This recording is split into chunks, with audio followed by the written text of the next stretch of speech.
Welcome, one and all. I am Chad Parento. I'm in need of a new background. Hopefully, I'll take some pictures this weekend. It's been a busy one for me, but I'm still over in front of Copley Square. It's really fucking cold right now, but I'm glad you're all here with me with your words to keep me warm. Thank you guys, and hope you enjoy this all open mic. And we hope to announce some future features very soon. The Randonator 5000 has been kicked a few times to accommodate the people who want to come early, who want to read early, which is why our first person reading is Jan Rowe. Wait. It's going to be Richard Spizak. Thank you so much. It's very kind of you. I would like your indulgence. I'm going to read two, if that's okay. One, of course, is for all the technology people out there. This is called the IMF Warns. News story the other day. The IMF warns us that this deadly technology with its toxic kiss, yet no virulent apology, yet all in all, the funny thing is, AI relies on its human allies to accomplish all this. All with a robotic hiss. Automation swept the nation way back when it was just a kind of Zen humiliation. Folks were promised with this next improvement more leisure hours by their fires. No, dusty entombment. And the funny thing along the way, those managing the workers said, hey, you there, you worker, just go away. And when we were told by our managers again and again, your job will be much better when we substitute this wonder here, we may need you now and then. Well, institute new technology seems we're just giving a break to your old biology. Once 1,000 monks made copies, now a printing press gives them all hobbies. They certainly won't be needed on jobbies. 10,000 pens went silent when, for the old typesetter, they did it again. And when instead of our firesides where the weaving's done, we now push a button in a factory, son, and it's automatically done. We can call that single 8-year-old kid our number one. And we use kids in factories. They take up less room and we very seldom complain about perfume. Besides, they're flexible when we say only half a day's work today. Then automation, we're told, would give us leisure. We were sold paperless. We'd need no clerks to run the office to do the work. But we offer, when there's work, a brain-breaking seizure. The paperless office was the term invented. Sounded good, so all the unions relented. And where they were when the pink slips were scented, probably still at home and jobless too. Not many monkeys left in that zoo, because even they were downsized, yet today we're all kind of surprised. When some damn fool with this corporate lie says AI will not replace the vaunted members of the human race, we'll all nod and proclaim leisure is good. But there's an awful lot of empty houses in the neighborhood. AI, they say, will soon replace 40, 50, 60% of workers in place. Should we shout our hoorays now as we embrace the fast approaching obsolescence of the human race? But they'll soon work out the last problem as we approach the mythic. But I won't waste your time now. I'll be specific. We've got machines that make and break, machines that print, and very good machines even to squint. The last horizon for which we aim, the very toughest cookie we name, even to name. We've machines that write long into the night. They're tireless, stealing from others just the way we like. The only problem is we just can't surmount. We need to invent a machine that buys and can count. We added in wants, we've added in needs, but try as we may, we haven't succeeded to invent a machine with greed. We added in lust, in fact, with such success, we gave machines time to undress. But it seems we may not need a small supply of some random girls and a few random fractious guys. Just to keep you circulation, it's quite a surprise. Well, for now, we may need a human or two. We can temporarily store them in some kind of zoo. And then this one. This is something you're all familiar with, I'm sure. This is called 3 a.m. 3 a.m. I'm well acquainted, thus say some, my night is tainted. Watch this hour, although you may yet be confused, consumed by silence or by silence ill-used. However, not stressed, may be prayerful, and therefore duly blessed. Your night's perhaps already tainted when you undress and nearly fainted. Fancy, says I, as I walk amidst the sleepers, all those dreamers in their richy thrones of dreams possessed somewhere out there in all that velvet, slick, and dreamy fog's success. They're all there, similarly dressed, and yet all nights passed in quietude, even though I'm now quite fanciful and fantastically, like some Aladdin's lamp, ornamentally and completely fully possessed. I pluck from all those dreamers a little magic, sometimes only to weaken their journeys, which might be tragic. Steal a little of the magic drop from their roiling, tugging chains. They'll never miss it. They rarely complain. But while sweet sleep has seized their twitching, awesome, bewitched blossoms and nearly bedazzled brains, I will trail and trace these wisps of graceful magic as I stroll past their ivy-garlanded place. Figuratively, I need to steal from their dreams a little madness here, a smidge of droll there, which I might for a moment stealthily embrace. Lo, these many decades, in my midnight rides, sometimes with all the gypsy pixies, I will tumble and collide, out to do their mischief, their intent, so they, charging there amidst the dreamers, with such merry mischief conjure they. I, like a dream catcher, will in my special diamond nip steal a little of their magic too, with these fine line fingers figure set. So as I later weave, yea, these dreamy tales they oft possess, more than a little the master's joy, I must humbly confess. I never count the minutes lost or as missed, or even truly say to who's to say what's the cost. I think of my magic midnight march and watch, more as a duty, not unruly, more than a blessing, than bewitching, scented richness never dross. This harvesting from dreams a noble haunt, or so it seems, delivering to those hungry ears, yes, indeed, the tables, fables flaunt. Embedded in this magic, in these wisps of dreams, it seems, who can precisely measure out our painted yard of unruly, ill-woven schemes? Thank you, my friends. That was 3 a.m.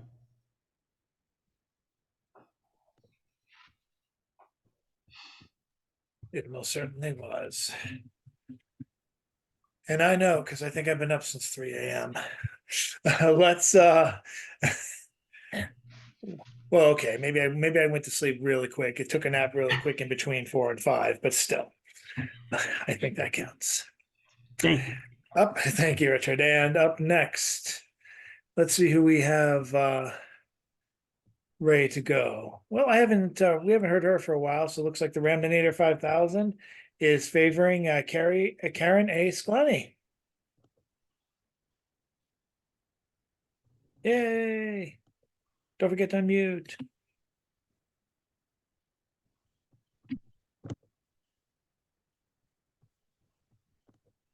Oh,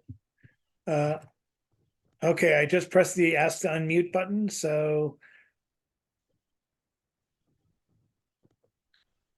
I really can't hear you. Unmute. Okay, there we go. Oh, thank God. Okay. Forgive me, I just got home from where I was working. It was a short walk, so I have to get my glasses on. Thank you, Chad. I finally made it. Usually it's a night I work later, and so I'm really glad I can make it. I have some winter haiku I can read. One's best. December magic. Fluffy white crystals dancing, captured on pink tongues. Quiet in the woods. Frozen stream sparkles, green moss on rocks. Tree roots growing down, among and around rocks. Footholds for bold ones. Lights around front doors. Add cheer to dark winter nights. Strolling through snow. Thank you.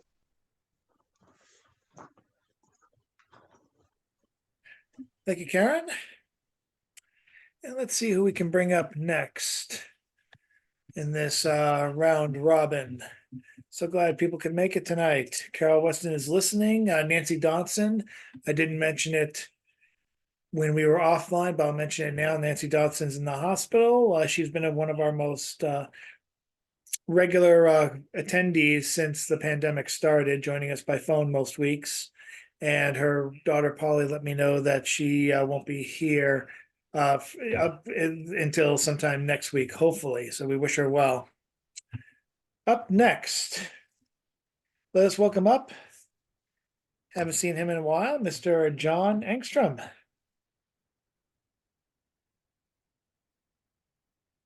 Unmute. Can you hear me?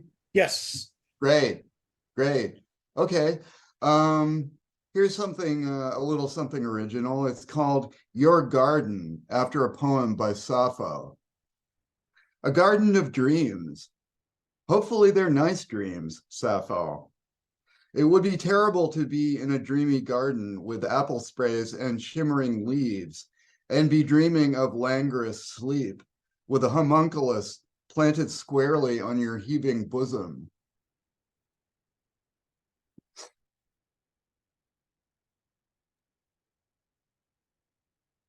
That's it. We've all been there, man. Okay, let's go to the next person Cool. that the Ramdonator select 5,000 has selected. And this time they have selected Mr. Bill Lewis. Yay. Oh, heavens and murgatroyd, I'm busy writing down notes about homunculuses on your heaving bosom, heaving bosom. That is such a great term. I'm writing in my notes so I will not forget it. You know, I take notes on all of these poetry things. You never know when something might happen, and I'll need to know who gave what poem when. And of course, if somebody needed information about people who weren't quite loyal to the cause, I would be able to tell. You know, if Joe Biden came to me and says, we need to know if there are any MAGA members here, I'm the guy who'd be able to tell them. Yes, sir, really. That's pretty net. Excuse me. Janus am I, oldest of potentates. Forward I look and backward and below. I count as god of avenues and gates. The years that through my portals come and go. I block the roads and drift the fields with snow. I chase the wild fowl from the frozen fen. My frost congeals the rivers in their flow. My fires light up the hearths and hearts of men. This being Henry Wadsworth Longfellow, 1882. I really like that. My brother was saying that it's snowing outside. I mean, as you can see out there, it has just only begun to snow. I mean, we got a lot more snow here than that. We've got at least 8 inches since morning.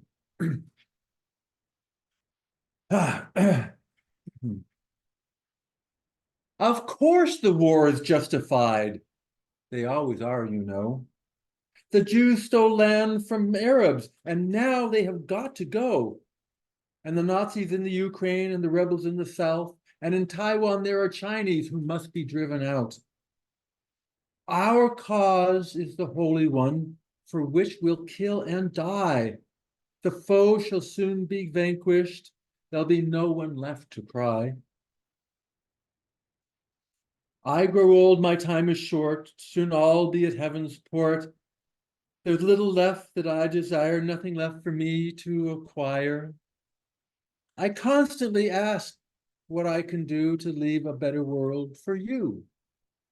Education, knowledge, hope is all I have to help you cope. You've seen me work in bills and care. Now it's your turn to be there. To raise your children, help your friends. This is a task that will never end. So stand with me and let's lead the way and give our kids a better day. The world we want is in our grasp. Let's do it now. Let's do it fast.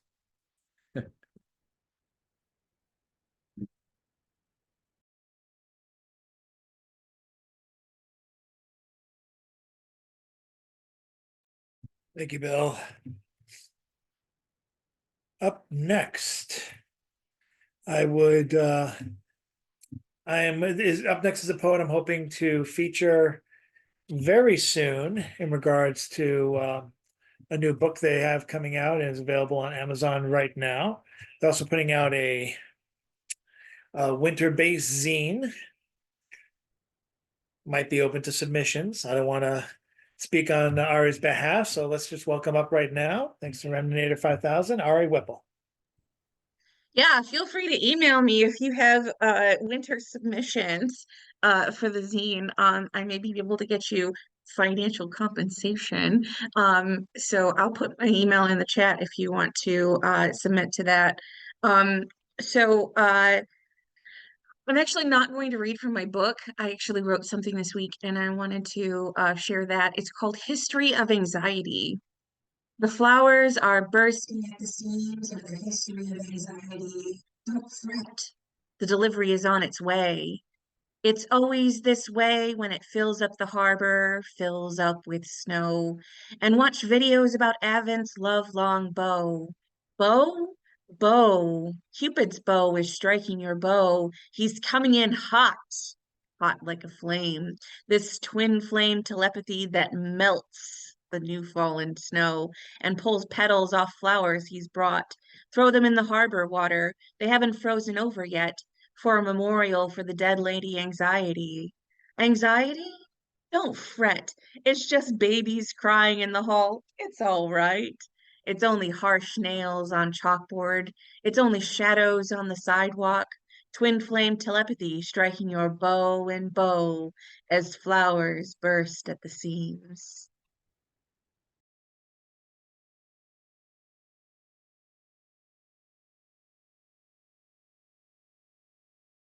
Thank you, Ari. And I'm looking on, I was searching out your book again because I had misplaced my bookmark.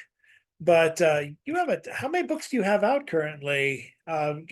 Including your present one and past. Do you have like 3 collections now, or is I it more than have that? I have 3 collections. I have some of the Psyche Ward, Full of Now, Yes. and now this one. Oh, very good. And I also have like a biography, but I have several of it.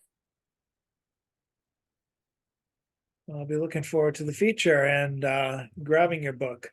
So thank you for reading. And who do we have next on our list? The Remninator has chosen next Miss Jan Rowe.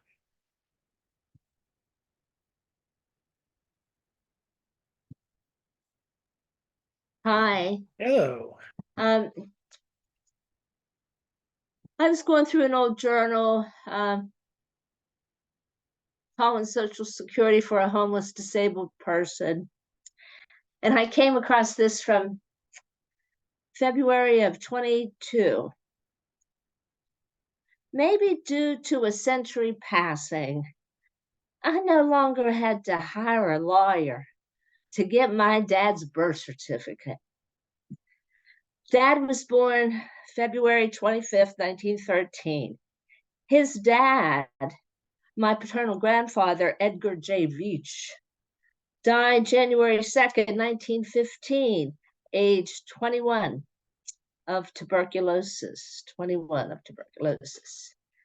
I was cleaning my door-sized desk, which that's a mistake sometimes to get a desk that big. And this was the last paper. It was a copy of my dad's adoption paper. He was adopted by Jesse Martin Rao, hence my name, Jan Rao. My dad was 33. So I thought, I might as call one more time and see about this lawyer and judge thing. But the office workers at Uniontown, Pennsylvania courthouse connected me with a person who could unlock and summarize the findings. My dad's first wife, Janet, was there. My grandma, Della Abbott Kiefer Rao, was there, and her husband, Jesse Martin Rao, was there. So my dad was adopted age 33. And my older sister was born in 46. That 1913 and 33 is 46. Thank you. Wow. What, honey? Thank you, Jan. Very much. Let's bring us now to Mr. John Wezek. Hey, everybody. So, last time, a minister who was having a crisis of faith hired private detective Morris Pillbottle to find Jehovah for him. And since he had much better to do, Pillbottle decided to go after the Leviathan, and he wants to meet his favorite librarian. How you doing, Angel? Morris, it's been a while. Page Turner's face turned the color of a glass of rosé at a bachelorette party. Can you help me with a case? What do you need me to do? Go undercover to record a politician taking a bribe? Kneecap a few bodyguards? Convince a reluctant witness to spill the beans? No, nothing like that. I need some info on the Leviathan in the Bible. This way. She led me by hand to a private office in the rear of the building. After we examined the finer points of D.H. Lawrence, she searched the library's internal network. Ugarit was a Canaanite city that fell during the Bronze Age collapse around 1200 BCE. The cuneiform tablets left behind describe a pantheon of gods like El, Asherah, Baal, and Mot that the ancient Jews worshipped before Jehovah dominated. Yam was a deity of water and chaos related to the Leviathan. Thanks, Angel. I'm sure she'll be happy to see you. Miss Tiamat doesn't get many visitors. The receptionist led me into a common area where residents in pajamas played cards, watched game shows, or simply sat and drooled. I'd learned Yam was using the alias Elmira Tiamat and tracked her down to an Arizona nursing home. The winter temperature was mild, but despite the open windows, the air stank of disinfectant and urine. Her dementia is advanced, but family connections are always important. The receptionist pointed to a gray-haired woman who had a complexion of a jellyfish that had washed up in the Atacama Desert. You say your nephew? That's right. I'm Myra. Your nephew Morris is here to see you. The receptionist touched Yam's shoulders to get her attention. I'll leave you to it. Hi, Aunt Elmira. It's your nephew Morris. Did you bring some Stan Hugel albums? They played his sea chanties over the intercom until Norma complained. Now all I do is watch $1 Million Ziggurat on TV. Don't you just love that Chip Novak? Yam turned to the screen. Aunt Elmira, I was wondering where our friend Jehovah is. Can you get me some water? They don't let me have enough water. I brought her a cup from the cooler. $1 Million Ziggurat in Studio 6B in Los Angeles. She swallowed the water in one gulp. I tried to join the studio audience and got a rejection letter from Chip Novak himself. Are you sure you don't know where Jehovah is? I found his lost dog Nipsey and would like to give him back. I watch $1 Million Ziggurat every day and know all the answers. That's right, Elmira. Chip wants you to join our studio audience, but you have to answer a few questions to qualify. Want to try? She nodded. Who is the president? What's his name? That guy who lost to Kennedy. What color is a blueberry? Purple. Very good. Where is Jehovah? Can you get me some water? They never give me enough water. Thank you, Elmira. We'll send the limousine to take you to the studio.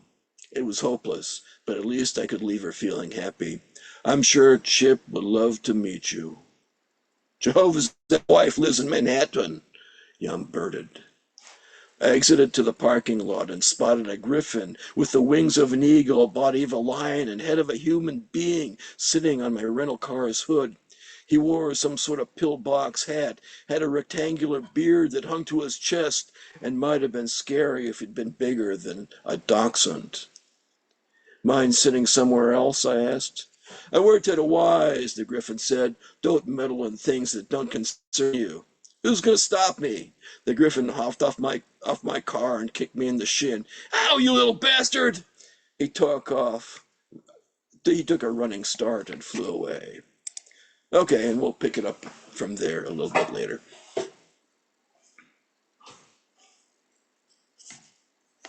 Thank you, sir.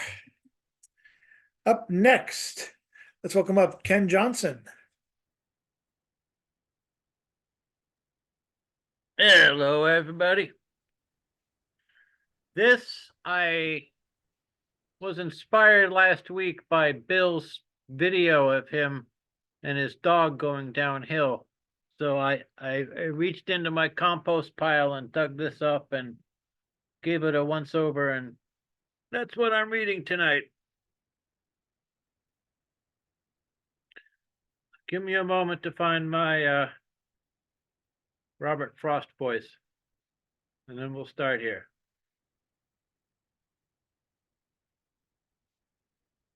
Climbing back this bootstep path, as if it's the route to my past.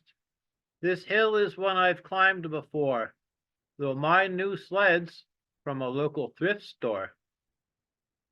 Those rusty streaks my sled lets stay. When on a test run yesterday, I've cleaned and waxed its runners well. No more they leave marks parallel. I grasp this old sled in the hope that I'll survive this tortuous slope. Now pushing off, I flop on top for a death-just booming belly whop. Dead cardboard boxes turned to shreds. The poor kids can't afford good sleds. They've packed the snow down far too well. I'm sledding down Dante's ninth hell. Dismembered hats and gloves remain. I swear I saw red snow, blood stains. Why are there no kids here today? Not in the mortgage. Poor kids, I pray. Steering round hard moguls twice, I'm skitching sideways on white ice. I fear I won't have all my teeth when I come to a stop beneath, 'cause at the bottom all those damn kids have made a huge ice bump, which they mistakenly thought would make a fun ski jump. Oh no! Instead it wrecks me, helter-skelter, hi, boom! And it busts my butt. But big boys don't cry. Life's too short to plea in pain. Instead, I stand, I shout, again! Bravo! Bravo! Just send money. Thank you, though, Bill. Oh my. And up next. Oh, too funny. Up next, let's welcome up Mr. Jeff Taylor, who's got a live poetry show, I believe, coming up on this Monday.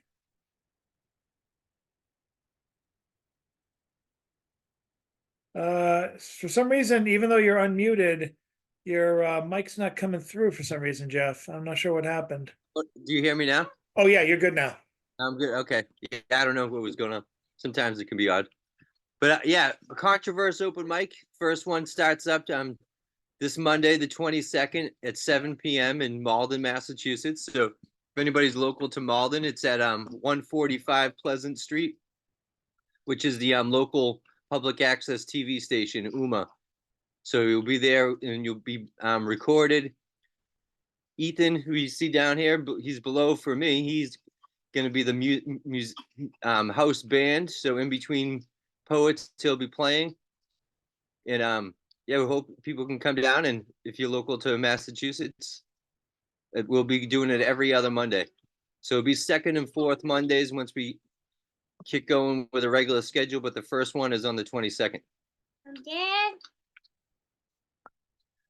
Yeah, poem I'm gonna read tonight is not my own. There's a little hand. You can see my Phoebe here wants to say hello. Oh, and Daddy. Dada. Hi. Yes, honey.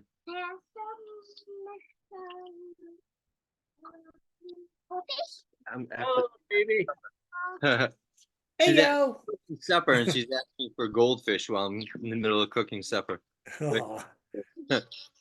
All right, so I'm going to read this poem called Home, but it's not my poem. It's Buddy Wakefield's poem from his book Gentleman Practice. He's an awesome poet. So I highly suggest this book if you have a chance to pick it up. Remember when you were 4 years old and your room looked like a war zone? So mom insisted you be doing nothing with the rest of your life until it was clean.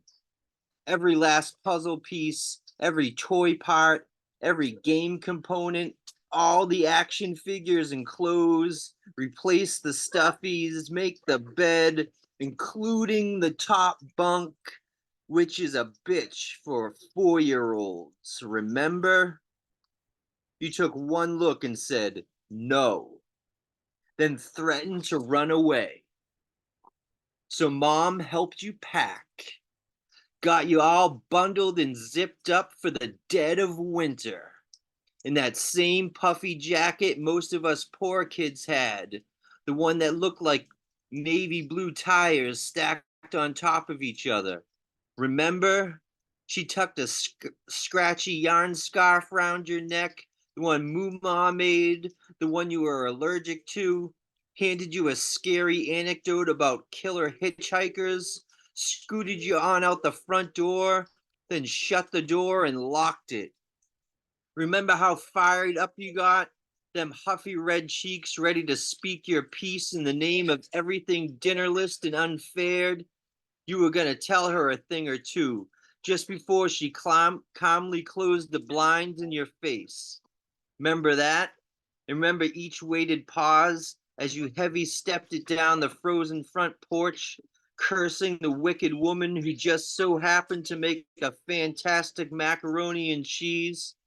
But you stuck to your guns and you ran away into the long cold winter for 10 minutes to the edge of the driveway where you realized at 4 years old there is no other destination than home. I remember seeing you exhale, blow back across the driveway. Do you remember how fast you ran for the house with all your heart? Flailing that epiphany ready to reveal a changed mind, how you crammed your whole life through the front door as they opened it, rushed straight to the center of the living room, shook off the snow and planted yourself, looked everybody right in the eyes, expecting some warm reunion when you told them you had revised your choice and that you would now in fact be cleaning up the war zone you created, but how no one said anything except, oh, we thought you would run away. Remember that? That moment is responsible for my hate and my sense of humor. You can call me angry ghost face when I'm gone, or you can laugh into my disposition, but my mom will still see me as her wide-eyed wanderer out behind the garage, inventing ways to fend off dog attacks that will probably never happen. I picked the scabs from my knees because mom said it would leave a scar. Awesome.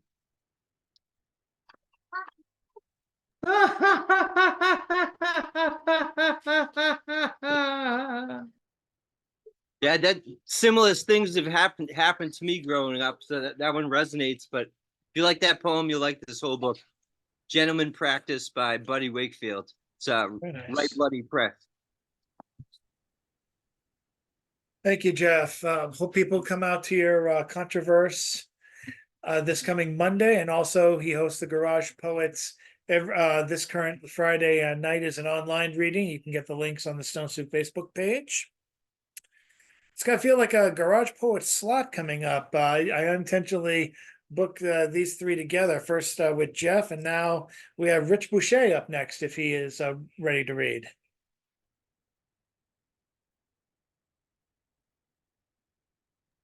Hey, this is Richard. This is Rich. Sorry. Is it okay if I go in another spot? Is that okay? Sure. We'll get back to you. Let's bring Okay. up our musical number with Mr. Ethan Mackler. The Pulse of Stone Soup, Controverse, Garage Poets, and 1,000 other poetry venues today and yesterday.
Thank you, Ethan.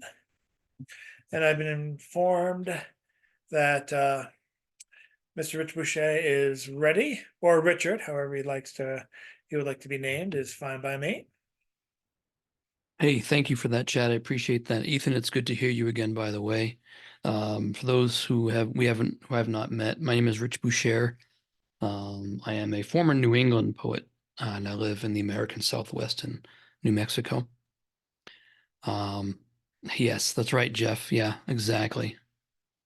Yeah, pretty much. Although if you ask some people, they'll probably tell you I am a dick. This is this is called Luck Doesn't Believe in God. You can all hear me all right, right?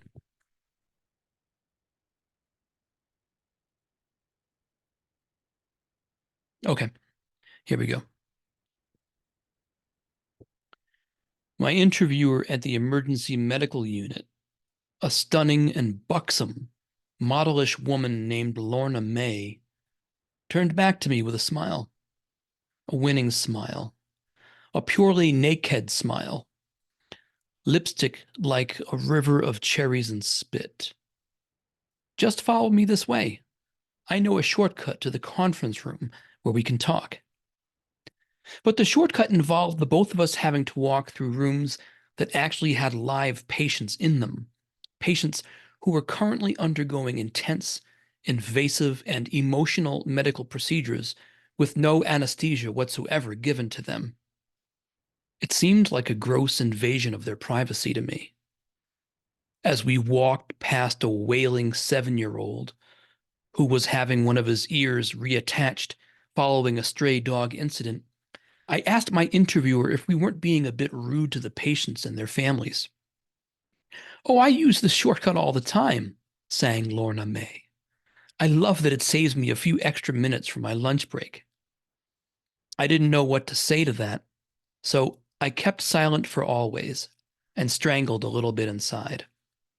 We walked into another exam room on our way, where we passed a statuesque, attractive woman who was moaning sexually and unintelligibly on all fours on a gurney, with her naked ass up in the air as orderlies were trying to put some kind of corrugated, snarling plastic hose back inside of her.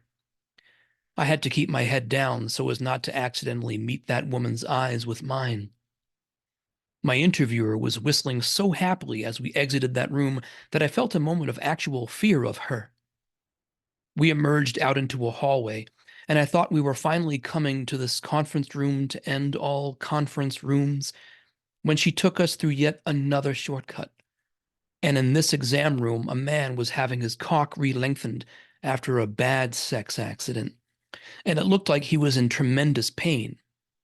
"Stop it," I said. "Stop it," yelled the man, and I was beginning to wonder why none of these patients were being given any kind of anesthesia for these procedures. It suddenly occurred to me that I'd forgot to bring my resume. A powerful but brief wave of iridescent blue embarrassment washed over me for half of a second. Then, a loud metal chiming rang through the halls of the place. It was the lunch bell. And I then saw all 4 of the doctors who were working on the man with the broken cock just abruptly set all their instruments down on the tray. They literally stopped the procedure to go to the cafeteria to get some lunch. They just left the guy there, hollering for help and moaning in what had to have been indescribable pain. Then the man looked right at me. "I hear this place has great benefits," gasped the man as he bled out and began to die right in front of me. "Here we are," gushed Lorna May, my interviewer and my strange woman. And I turned away from the dying patient just in time to see Lorna May rip open her bright white cotton blouse in front of me, giving me a robust, bouncing, and glistening cleavage tease. "Oh, fearsome sliver of moon in the dark blue sky, is this your doing? Listen, moon, you flame in the night that only looks small because of how far you are away. Is this your doing?" Lorna May jiggled and throbbed before me as my excitement grew so much that it turned into an extra me. Not only could I not believe my luck, God couldn't either. Actually, after much reflection, I have come to accept that Lorna May didn't do any of that shit, and she was only okay, and you can forget about the God thing too, because Luck doesn't even believe in God.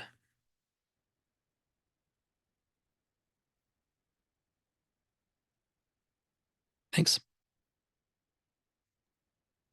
Very good. Thank you, Rich.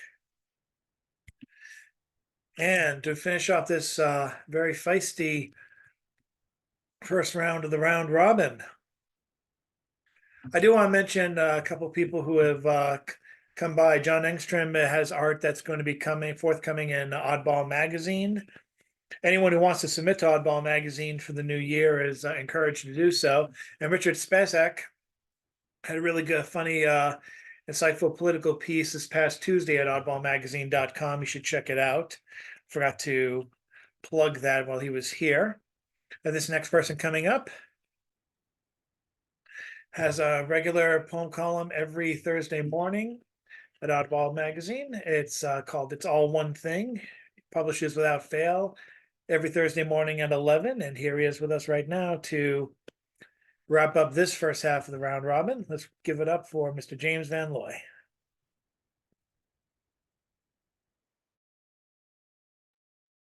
Hi, everybody. So I have one of Bill Barnum's sort of found poems. These are stories he used to tell all the time. And I always told him to write them down, but he never did. So when he passed, eventually I did write them down. This is called Bill Barnum in Prison in Tennessee. A few cents in pocket, hitchhiking, Washington, D.C. to New York City. Bill ends up in Tennessee in a cell with a forger who practices his trade as abstract art. Wrote the signatures upside down and refused to hide his craft.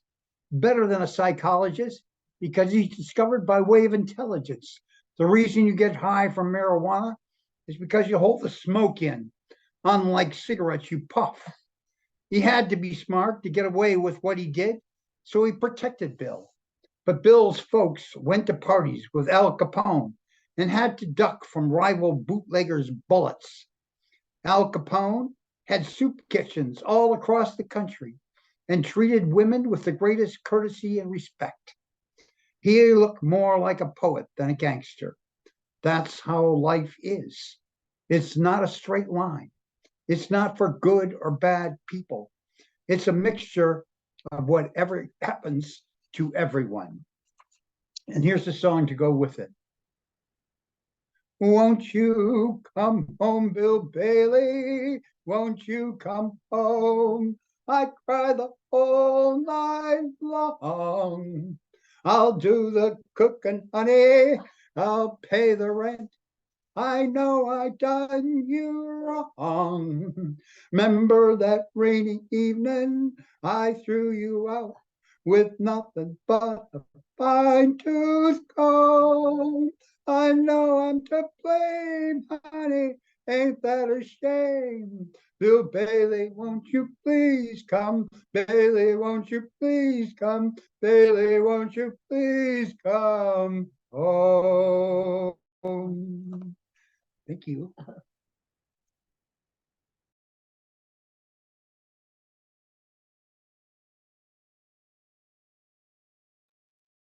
Thank you so much, James.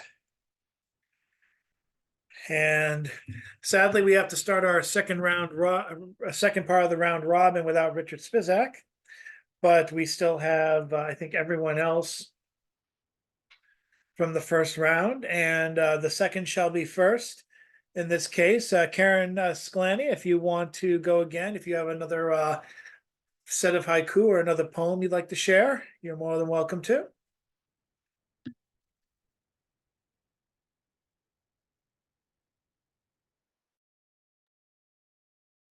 All you gotta do is unmute yourself. I can help. There we go. I got it. Yay. This is called A Tribute to Trees. Trees are welcoming, caring folk. The folds of their rough outer bark host a diverse community of creatures. Squirrel families rest in them. Chipmunks run in circles up and down their trunks. Birds build nests in their branches. Frogs find bugs to eat and a place to sing their songs. Trees provide shade, shelter, and oxygen. They enhance the nutrients in the earth around them. Can you hear me? Okay, good. Just making sure. There's a big question mark on your face, Chad. That's why I was wondering. Okay, trees provide shade, shelter, and oxygen. They enhance the nutrients in the earth around them, and so the ferns and flowers grow. Trees are generous beings. They provide seeds and nuts for the critters who visit them. Pine cones fall and scatter around my feet on the soft carpet of needles that tickle my soles and toes. The folds of the tree bark bear an array of earthy colors, as do the leaves that grow on their branches. The moss and lichen add to the depth of their folds and shades of green to their browns and blacks. Trees stand tall, reaching to hug the sun and moon, drawing down their energy to share with all who spend time with them. Their canopies shelter us from the rain and cool the air around us on hot summer days. They delight us with the playful shadows of their branches, dancing in the breezes with the golden sunlight on the paths we walk. Trees are patient. They know how to wait. Their wisdom is ancient. They are resilient and strong. They have stories to give us when we take a moment or two to listen to them speak.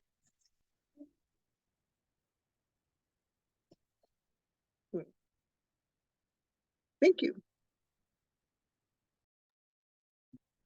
Thank you, Karen. Up next, let's bring up Mr. John Engstrom. Or bring back Mr. Engstrom, I should say. Am I unmuted? You're good.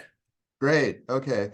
This one is a little weirder than the last one. It's called Golden Shower. Who's got time for a wet shampoo? With piss, spray, brush, and I'm ready. Piss keeps me glamorous, even in the hospital. With my electric hair setter and piss, I'm gorgeous in 15 minutes. Piss keeps both my heads clean. I'm a Siamese twin. That's it.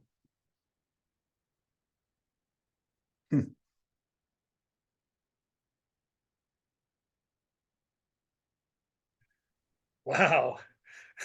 For the first time, I feel bad for the person who's following that. Usually he follows it with his own thing, but I feel like Jerry Lee Lewis in the movie Great Balls of Fire, when Dennis Quaid lights the piano on fire because he's mad that Chuck Berry wanted to go last. Light the piano on fire, finishes off, everyone goes wild, walks over to Chuck Berry, goes, "Follow that, killer," and walks away. How cool. Well, Mr. Bill Lewis, follow Hey, that, I've seen Chuck Berry. Chuck Berry could follow that. Oh, I'm sure, but you know, it was a masturbatory biography of Jerry Lee Lewis, you know, what he liked it. But all right, Bill, follow that killer. It's Bill Lewis right now. So sorry, Bill. Why do I do this? I could be doing something useful right now. It's Iowa and there's nothing else going on. Oh, you people are so. Let me tell you, when I get to be as old as you are, things will be different. So my brother is on my case, and I'm supposed to be at least vaguely poetic, and it's snowing. God damn it! There's nothing but snow. I cannot see my neighbor's house. So I had to do snow. You know, I mean, oh, white. White, white, white. A speck of black dashing from left to white. disappearing behind the decorated pine tree, all in white. They're squawking over their movement. Ah, they're the turkey fight. They all dash about, chasing each other, kicking up a storm of snow, a cloud of white. My car, a small mound of white, can stay 6 inches in half a day. I'm not in a hurry, no responsibilities today. White snow, snow white. Snow white, snow white, snow white, white, white, white, white. My love was white, her golden locks. What happy children we would have had if we had. My love is white. It pours forth in a sea of semen white. 10 million babies waiting to be born. If only she, if only we, if I see white, only white. The white that brings the cold and death of winter, but water and new life for the spring. White, white, white.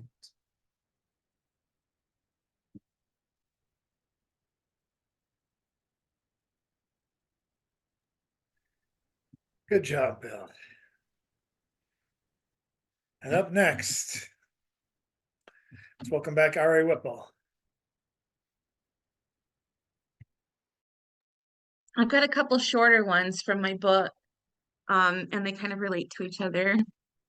So the first one is called The Empty Bench at the Channel. Give life to it, breathe it in, unsung lungs, and find the honest answer. You'll make me feel a certain way, a calling like screaming in the wide open hall and expecting the void to answer back. But it never does. I'm left with the desire to run away. But what is really keeping me here, except the breath taking hope, and that it all play out like I thought in my head. And I thought I would read the companion to that, which is New Year, Dancing with Myself. Lighthouse, just walk out and see. No, that's bait. There's nothing there that's possibly for me. The crows and their going goes, the Triple Crown bottom barrel that only seems to warm the tip of my rosy nosy nose. It's not December, I need to remind myself, but reset to January, renewed to reincarnated. Bouncing baby boy, how could you gather this daily bread that we all break like legs for our first performance? Thank you. Very nice. Thank you, Ari. And now let's hear from Jan Rowe again.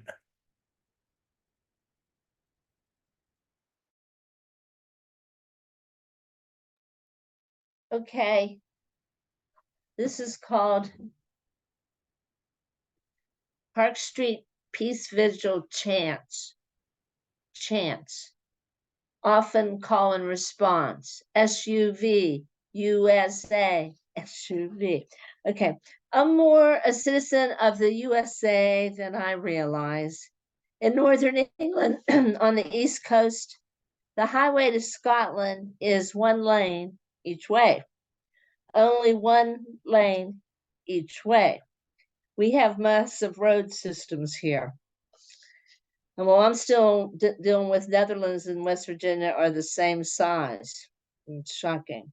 So, and also going to Bamberg on a double-decker bus, being beaten by branches, I'm suddenly all for eminent domain, chop them things down. The USA tends to appropriate what belongs to others. At church, I was talking to a visitor on an ice cutter from Canada. I found myself saying, good, we need more ice cutters. As I remember an article about our lack, then I realized his ice cutter belonged to Canada, not the USA. I guess the USA is not the center of the universe after all. Thank you.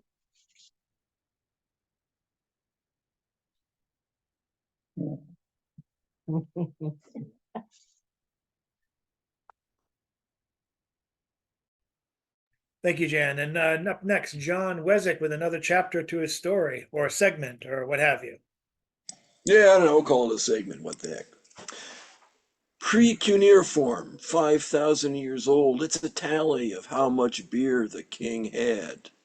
Ashira looked from the clay tablet on our desk, so her eyes peered over her reading glasses. I'd found her in the restoration workshop at the Metropolitan Museum of Art's ancient Near Eastern exhibit in New York City. The old girl was pretty spry for a fertility goddess from the Bronze Age, but she hid her figure well with a baggy woolen sweater that had seen better days. I'm looking for your ex-husband, Jehovah. I showed my ID, but it's pill bottle. I'm a private detective. Haven't seen him in a millennia. She took off her glasses and let them dangle on their chain.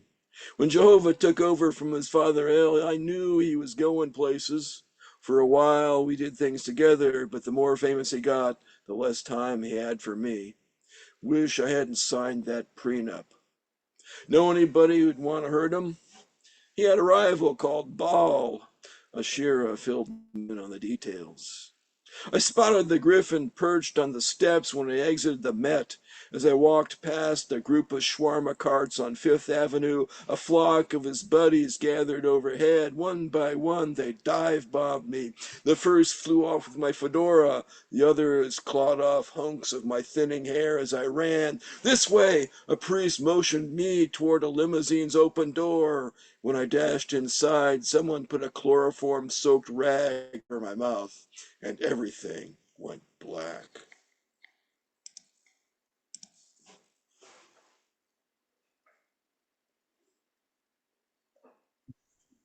Uh-oh, the tried and true. Does it smell like chloroform to you? Says Scene.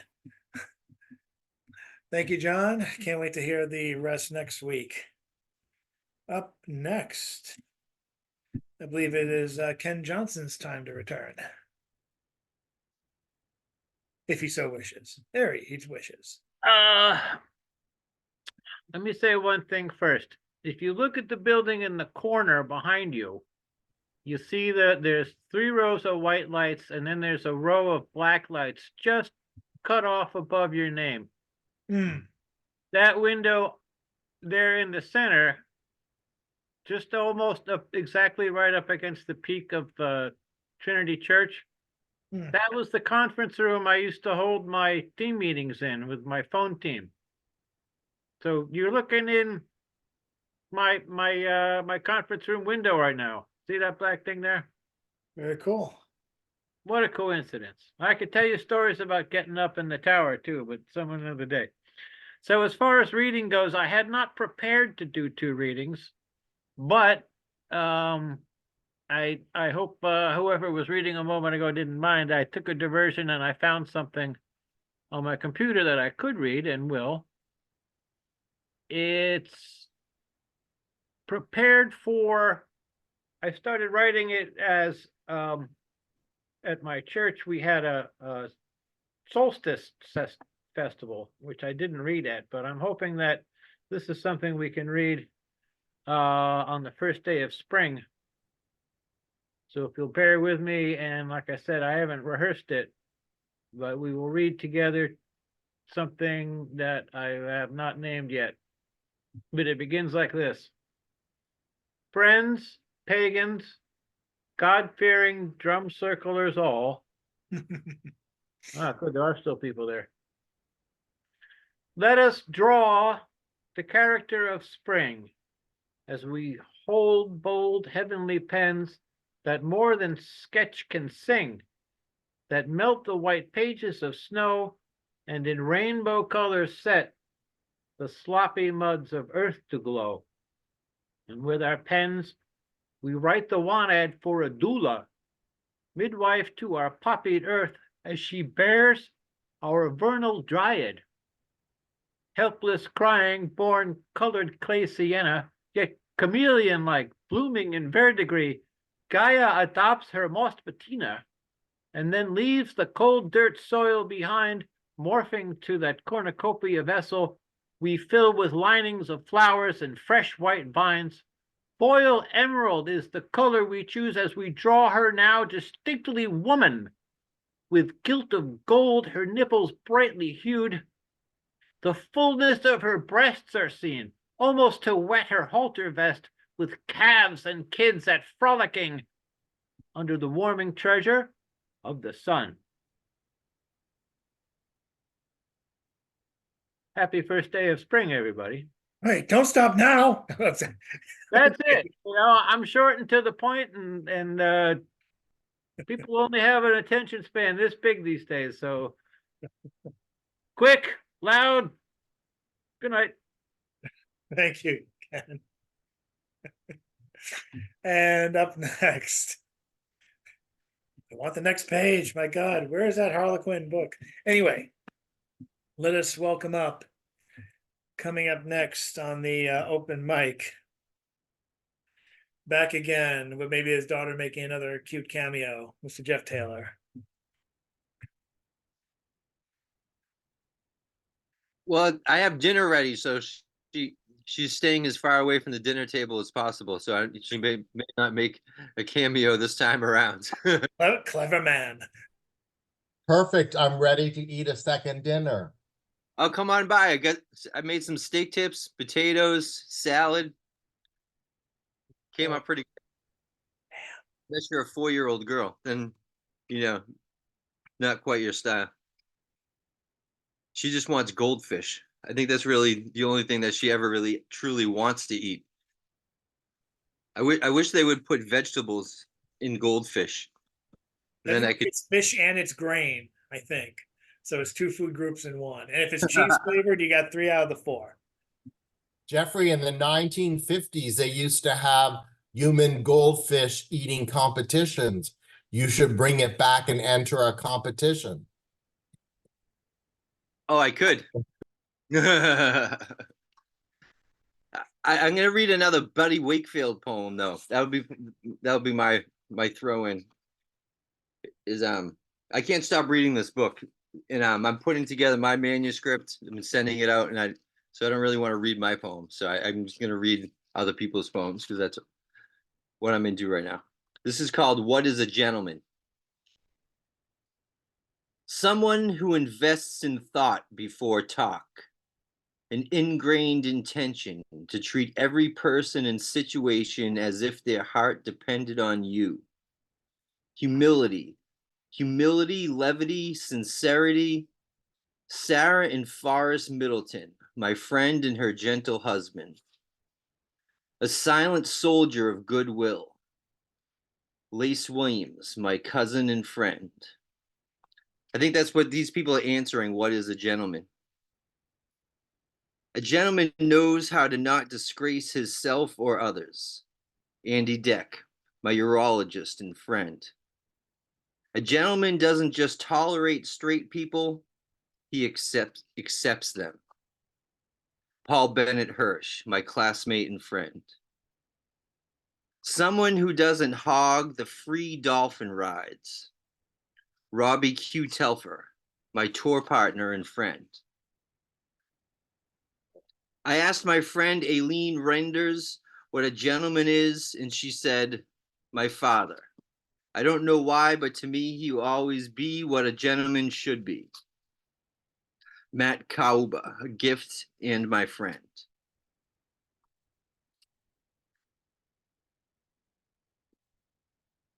That's just a list of what everybody thinks a gentleman should be.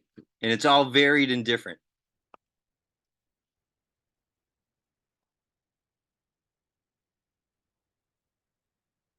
Thanks. Exciting stuff, and good luck with your manuscript. You're sending that out to a particular publisher? I've sent it out to a few different places, and I've yet to reach a situation where both of us want to do it. So, wow. Well, best of luck to you. And let's see who else we have next. Oh yes, let's go back to the musical musings of Mr. Ethan Mackler.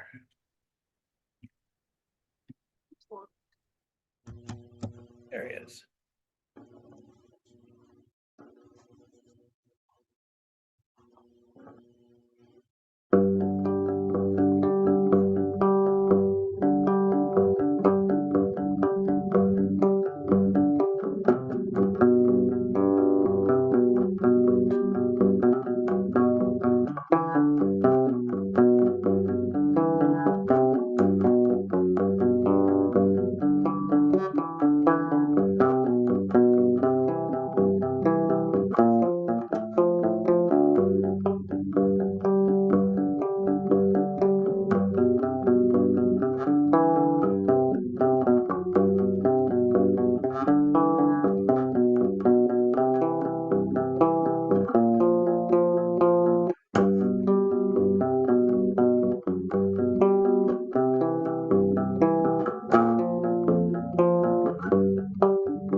Thank you, Ethan. A couple more people on the open mic, and actually and here comes a new challenger. But first, if Rich Boucher would like to read again, he may do so. Thank you, Chad. I appreciate that. And I gotta say, boy, Buddy Wakefield's got away with a turn of phrase, tolerate straight people. Boy, I'm gonna have to sit down and maybe chew on that a little bit, think about the implications of that. This is a poem of mine called Nothing Else Gets Him Off Anymore. This poem, I am grateful to say, was published in the Fixed and Free Poetry Anthology here in Albuquerque. Wayne LaPierre, the leader and CEO of the National Rifle Association, leaned back in his big black leather chair and stroked it slowly, edging himself to live coverage of the latest school shooting. Apparently, somebody at Disney World sold a 3-year-old a 6-pack of AR-15s, and the kid decimated 7 Montessori schools in a row before it was even 9 a.m. that day.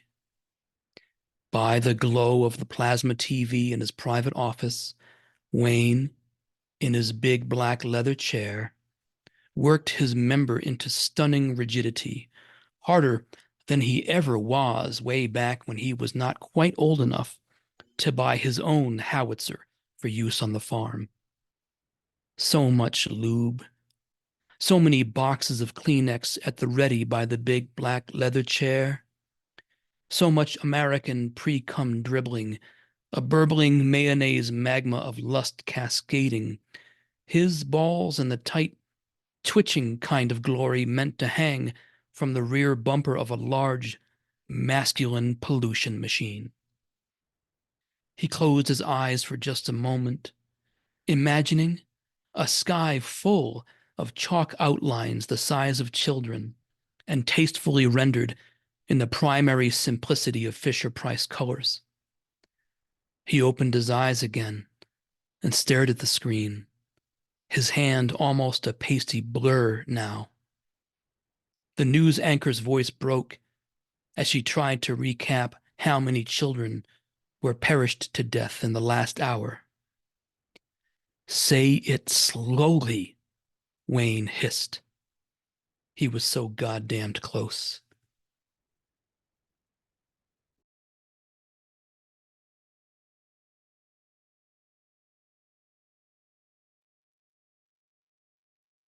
Thanks. Thank you, Rich. And now our original closer is now going to be the next to laster. Is that the phrase? Let's welcome up. Let's welcome back, Mr. James Van Loy. Thanks, Chad. So I've got my poem here called Between the Devil and the Deep Blue Sea. Between the Devil and the Deep Blue Sea, which is a Cab Calloway song title from 1931 in the depth of the Depression. What more narrow escape could there be than the mariner named Seam, the devil that runs along the waterline its very self of that deep sea that has become so very blue. A satanic literalism finds ever more demons who demonically, of course, hatch new identities in the hothouse incubator of the tiny village we made of this poor old globe that turns, ever into itself. And all those selves so deep within all of us, that they all want their right to be and to exist somewhere between the false choice of lesser evilism and the ever multiplying infertile gradations of identity politics, always just waiting there, like all the progress we've made and how great everything used to be when the devil was red and the deep blue sea had not yet turned red too, with red tides and those pesky invasive creatures wet-backed on the beaches and borders in turn to keep the trade routes open and keep the Spratly Islands as simple tidal rocks and Vladimir Putin singing on Blueberry Hill, if only we can keep the devil above the waterline and the deep blue sea in the safe harbor where it belongs. as I walk out through such troubled times. My heart gets so downhearted sometimes. I ask myself, is all hope lost? Is there only pain and hatred and misery? Each time I feel like this inside, there's only one thing I want to know. What's so funny about peace, love, and understanding? Whoa. What's so funny about peace, love, and understanding? As I walk on through such troubled times, my spirit gets so downhearted sometimes. Where are the strong? Who are the trusted? And where's the harmony, sweet harmony? Each time I feel it slipping away, there's only one thing I want to cry. What's so funny about peace, love, and understanding? Whoa. What's so funny about peace, love, and understanding? And that's, of course, Elvis Costello's song from the late 70s. Thank you.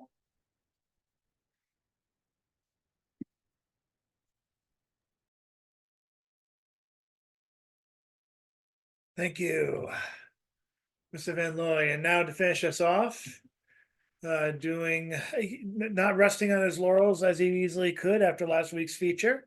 He is back with us to close out this round robin. Let's welcome up Mr. Robert Fleming. Good evening. I'm Robert Fleming, a visual poet from Lewis, Delaware. And I have a monologue tonight for a woman's voice, and I'm wondering whether Jan would read it for us. She would. Okay. Let me start off by sharing the screen and showing what the context is.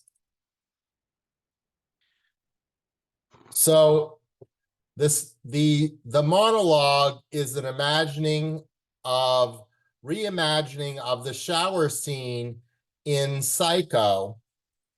And this is the original movie poster for the movie Psycho. And here is the director, Alfred Hitchcock, and one of the stars, Anthony Perkins, who played Norman Bates. And the location of the movie was the Bates Motel was located in California. Both the movie and the set Psycho in the fictional town of Fairvale, California, with Bates Motel around 20 miles away from Old Highway. 1960 Psycho was also shot primarily in Southern California, with the original Bates Motel built on the Universal back lot. This was the car, the Ford Fairlane, that Marion Crane arrived in at the Bates Motel. And this is Marion Crane, who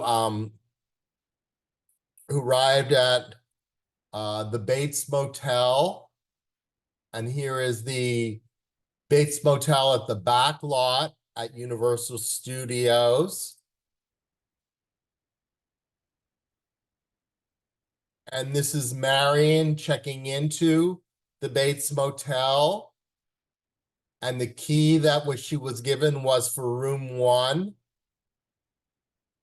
Here is the director, Hitchcock, telling Janet Leigh her motivation for being in the shower scene. The shower.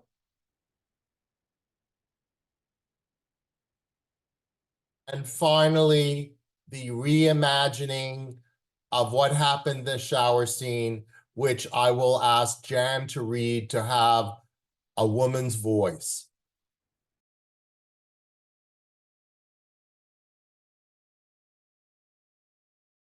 You're muted, Jan. Jen, you gotta unmute. There. There you go. Start over. Okay. Leaving the shower. A man is looking over my shoulder. Didn't see any men at the Bates Motel this afternoon except the desk clerk. What is his name? Norman. Such a nice man. A woman. Looks like a dress and gray hair. Probably dropping off towels. So long since I've had company in a bathroom. So nice. Through the droplets, the shower curtain. She's holding a wooden handle. The ceiling light reflects on something silver, probably cleaning the mirror above the sink. When I was a girl, my sister came into the bathroom when I was in the tub. I'm naked. My sister laughed. We're both girls. The silver is closer to the shower curtain. The ceiling light flickers. What is it? I'm a fraidy cat. It's coming through the shower curtain. There's a hand on the handle. Oh no, can't scream today. Hurry up, can't wait anymore. I reach for the shower curtain, tear it off. Norman takes off that dress. Keep the wig on. Make love to me. Oh, Norman. Oh. Huh. Oh boy.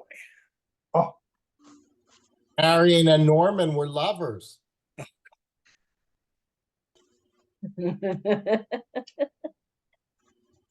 surprise energy.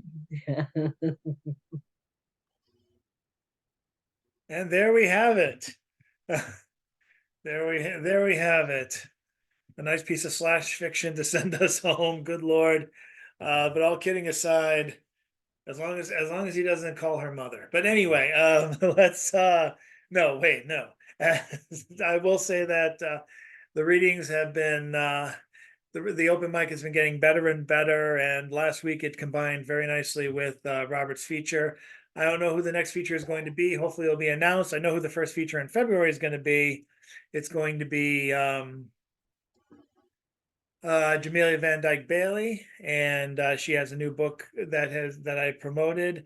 And actually we actually bought it. Some of us actually bought it through Finishing Line Press. So I'm looking forward to having her back. She was I think one online feature before, but moreover, she was the last live feature we had at the old Brew on the Grid Cafe in Cambridge before we had to move back into Boston. So it's been a while since we've had her live, and hopefully we'll get her back live. Hopefully we're gonna get a lot of people back live. But for now, it'll be great to have her back online. And that'll be the first Wednesday of February. And hopefully we'll have another announcement for next week. I have a family affairs to take care of, working towards Friday, but hopefully by then I'll be able to post some announcements on the weekend. If you know of anyone else who might be interested in being a feature, if you want to be a feature yourself, email me directly, and that'll be that. Thank you guys very much for your time tonight. Thank you for coming into my little Zoom home, and you'll see the video up hopefully before 9 o'clock tomorrow. And much more will be happening. Consider donating to Oddball Magazine, showing your work there. A lot of submission opportunities out there. I'm glad we've been yours for a lot of you.